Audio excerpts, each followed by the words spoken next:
and there's so many nuggets that are coming out right now.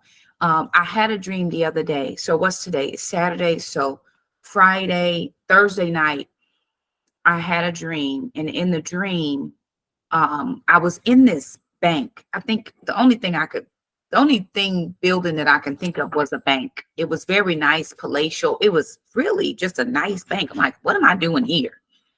Anyway, this man comes across the foyer part of the bank, and he gets in this elevator. And child, when I tell you he was finer than fine, I mean, he made Denzel look some type of way. He was fine.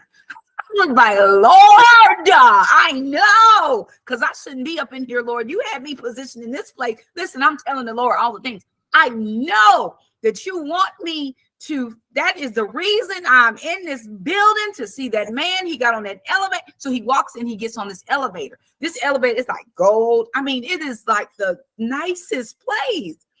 And somebody stops me, because I was about to jump in that elevator with that man. Ain't no shame in my game, because the Lord has positioned me to be in this elevator with this man. Somebody stops me, and we get to chatting and talking and all the things. The elevator closes. The man is gone.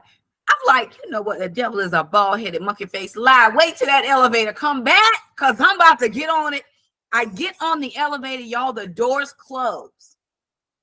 And I'm trying to figure out now, how am I supposed to know what floor he went to? Where he, what?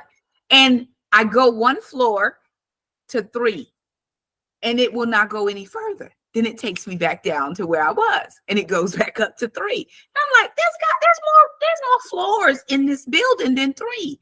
I turn around and I look where the numbers are, and there's a key slot. You can't go further than this without the key. That's the access to go to the top levels of the building past 3 is with this key. I ain't got no key. I'm like, you know what?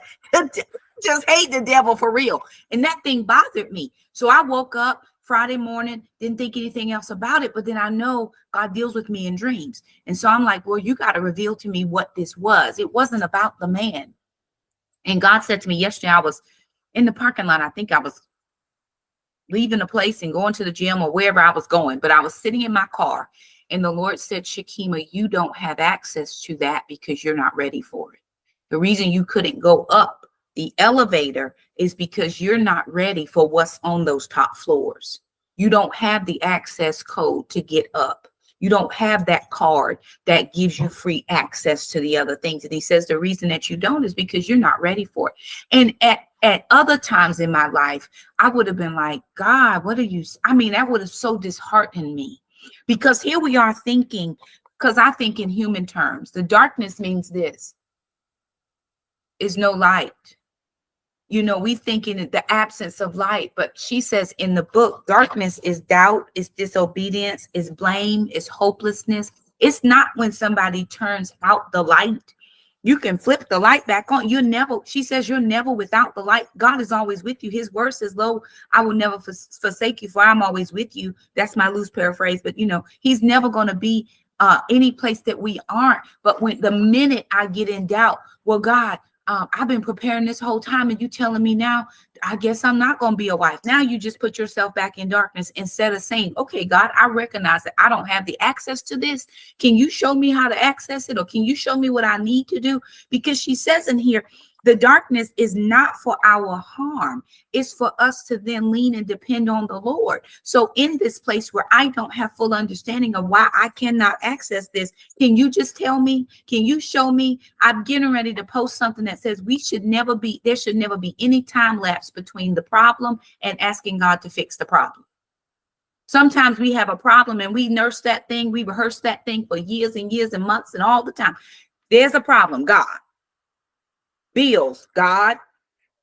Health, God. There's no time lapse between the problem and me going to the problem solver and saying, God, I don't know what's happening here. And he didn't give me any further revelation except to say, you don't have access. It's not that I can't get access, because he told me what I needed. I needed an access card to stick in that little hole. So it's not like he didn't give me the answer. You just don't have what you need quite yet to get to those upper floors. As soon as you figure out what the access code is or the key, then you will get there. So it wasn't like God was saying, I'm never there's no possibility ever.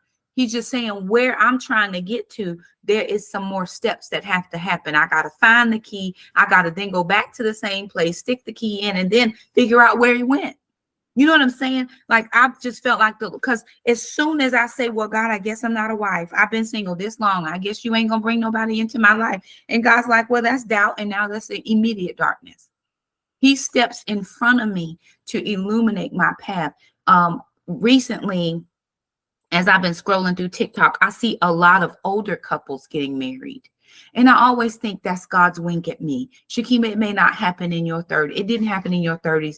Child, you on the latter end of your 40s. It could be my 50s. It could be my 60s. Who's to say when? But God has never lied one time. So if I miss this moment, if I keep living in the probability of me never getting married again, I'm going to miss all the moments that will lead up until me getting married again.